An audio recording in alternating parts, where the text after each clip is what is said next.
était l'homme le plus puissant sur Terre. Il commandait une armée crainte dans tous les coins du monde connu. Et s'il le souhaitait, il pouvait avoir des relations sexuelles avec n'importe quelle femme qu'il désirait, et passer sa vie à faire la fête et à être ivre. Il est assez difficile d'imaginer un pouvoir absolu. De nombreuses personnes puissantes, dans le passé et le présent, ne peuvent pas gérer le pouvoir. Elles deviennent corrompues, esclaves de leur avidité et de leur appétit insatiable.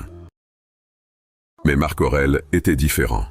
Il était l'empereur de Rome et conscient du fait que le plaisir éphémère était à sa disposition sans limite. Contrairement à son fils Commode, il s'est détourné des orgies, de l'abus excessif d'alcool et des scènes sadiques dans le Colisée, où l'élite romaine se rendait pour se divertir. Il a écrit sur sa détermination et son combat intérieur dans ses mémoires, qui n'étaient jamais censés être publiés, appelés « Méditations ». Les méditations sont devenues une œuvre clé d'une école philosophique vieille de plus de 2000 ans, appelée le stoïcisme. Les stoïciens observaient que, du point de vue humain, on pouvait distinguer deux catégories, les choses que nous ne contrôlons pas et les choses que nous contrôlons.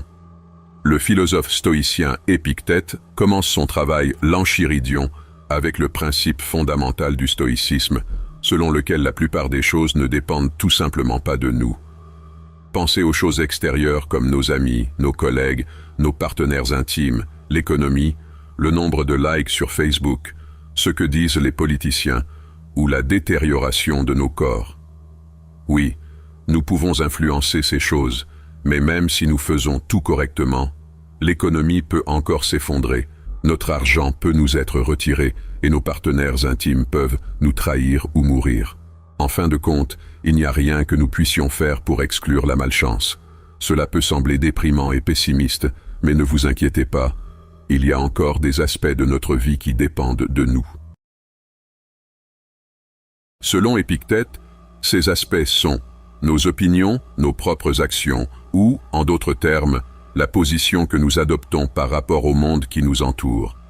Selon Épictète, nous devrions nous concentrer sur les choses que nous contrôlons et mépriser celles que nous ne contrôlons pas.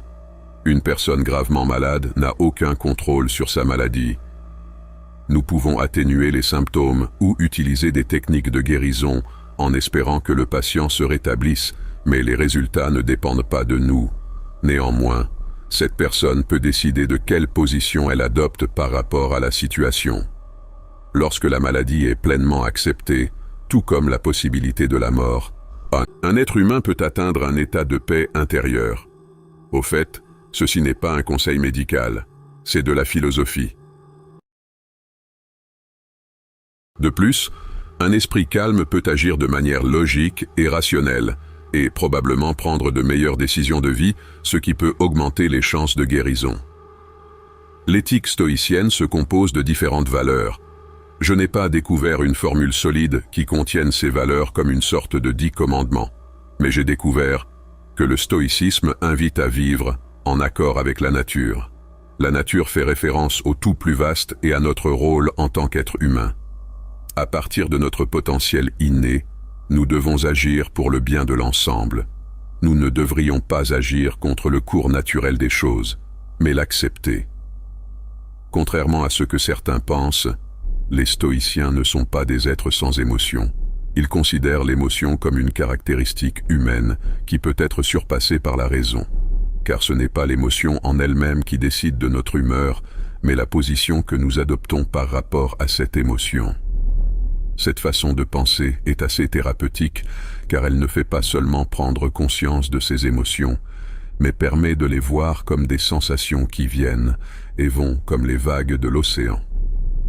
De cette manière, on ne se laisse pas submerger par elles. Les stoïciens modernes se concentrent sur un certain nombre d'exercices pour atteindre la paix intérieure, comme la praemeditatio malorum ou la visualisation négative. Marc Aurèle était confronté quotidiennement à toutes sortes de personnes avec lesquelles il n'était pas facile de traiter. En commençant sa journée par une visualisation négative, Il se préparait mentalement à ces confrontations.